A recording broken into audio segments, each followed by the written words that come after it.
शिक्षा के क्षेत्र में युवाओं को अच्छी सुविधाएं देने हेतु 5 यूनिवर्सिटी टाउनशिप्स तथा हर जिले में बालिका छात्रावास के निर्माण की घोषणा एक ऐतिहासिक कदम है। विश्व के सबसे युवा देश भारत के युवाओं को बेहतर खेल सुविधाएं देने को प्रतिबद्ध मोदी सरकार के द्वारा अगले 10 वर्षों के लिए खेलो इंडिया मिशन की घोषणा इस बजट में की गई है। इस बजट में पर्यटन क्षेत्र, रोजगार और स्थानीय अर्थव्यवस्था को बढ़ाने का माध्यम बनाया गया है। नेशनल इंस्टीट्यूट ऑफ हॉस्पिटैलिटी की स्थापना की जाएगी।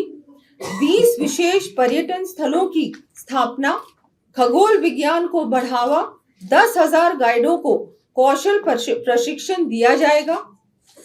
सांस्कृतिक, आध्यात्मिक और विरासत महत्व वाले सभी स्थानों के डिजिटल डॉक्यूमेंट्स तैयार करने के लिए national destination digital knowledge grid की स्थापना की जाएगी। दिशा में उस दिशा को उसका फाउंडेशन तय कर रहा है हमारा ये बजट और उसको गति दे रहा है, तेजी दे रहा है। ये जो बजट है जिसमें 3 कर्तव्य है, जिसके एक कर्तव्य के बारे में आपको मैंने कुछ बहुत महत्वपूर्ण बिंदु बताए। अब मैं दूसरे कर्तव्य के बारे में आपको और बताना चाहूंगी। कर्तव्य 2, आम नागरिकों की उम्मीदों को पूरा करना।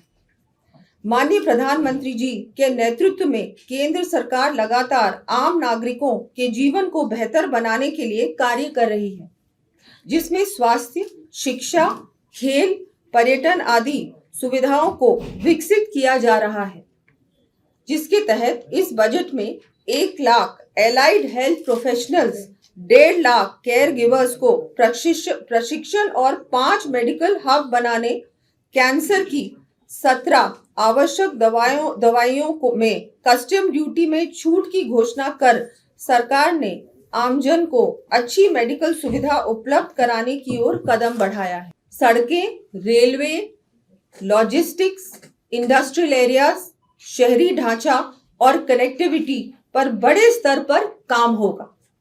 इंफ्रास्ट्रक्चर वृद्धि से रोजगार पैदा होंगे, निवेश में वृद्धि होगी, जिससे अर्थव्यवस्था और भी मजबूत होगी। बजट में घोषित नए फ्रेट कॉरिडोर, 20 नए जलमार्ग, कोस्टल कार्गो योजना, 7 high speed railway corridor, 20,000 crore का CCUS निवेश, सिटी इकोनॉमिक रीजन्स का विकास, टियर 2 और टियर 3 शहरों में कॉरपोरेट मित्रों की नियुक्ति। सरकार के प्रथम कर्तव्य तेज और सतत आर्थिक वृद्धि को दर्शाता है। इस बार जैसा कि हम सब जानते हैं, हर प्रकार से विशेषकर इंफ्रास्ट्रक्चर पर बहुत जोर दिया गया है, जो बहुत महत्वपूर्ण है।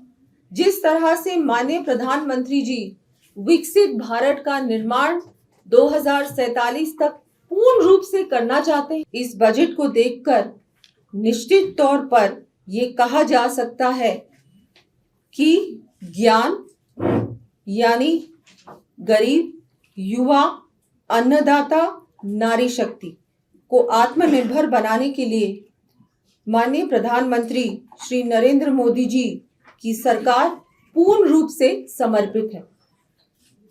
बजट के आधार 3 कर्तव्य। कर्तव्य 1, तेज और सतत आर्थिक वृद्धि। इस बजट की सबसे बड़ी विशेषता इंफ्रास्ट्रक्चर पर भारी निवेश है, जिसके तहत प्रोडक्शन और मैन्युफैक्चरिंग सेक्टर को बढ़ावा देना है। इसके अंतर्गत India semiconductor mission 2.0, rare earth corridor, chemical park, capital goods production को बढ़ावा दिया गया है। इलेक्ट्रॉनिक कंपोनेंट्स योजना का विस्तार 40,000 करोड़ की लागत से किया गया है। 10,000 करोड़ से बायो फार्मा शक्ति योजना बनाई गई है।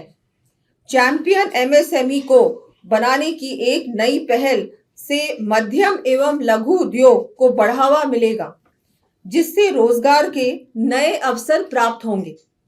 इसी सेक्टर के ग्रीन ग्रोथ के लिए 10,000 करोड़ का एसएमई ग्रोथ फंड का प्रावधान भी किया गया है।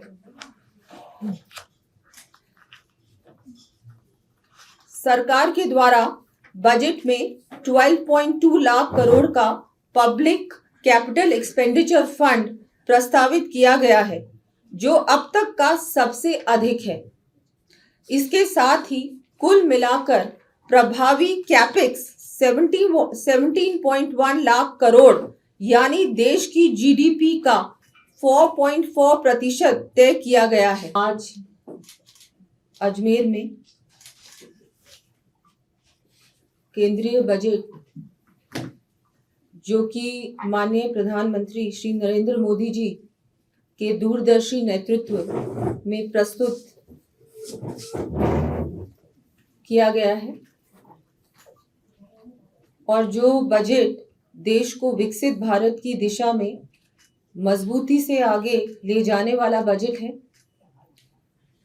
पहली बार कर्तव्य भवन में निर्मित माननीय केंद्रीय वित्त मंत्री श्रीमती निर्मला सीतारमण जी द्वारा प्रस्तुत ये बजट 3 कर्तव्यों पर आधारित है, जिसमें आर्थिक स्थिरता, समावेशी विकास, भविष्य की आवश्यकताओं की पूर्ति के साथ सबका विकास और सांस्कृतिक पर्यटन को बढ़ावा देने के लिए भारत के 15 पुरातात्विक स्थलों को सांस्कृतिक गंतव्य के रूप में विकसित किया जाएगा।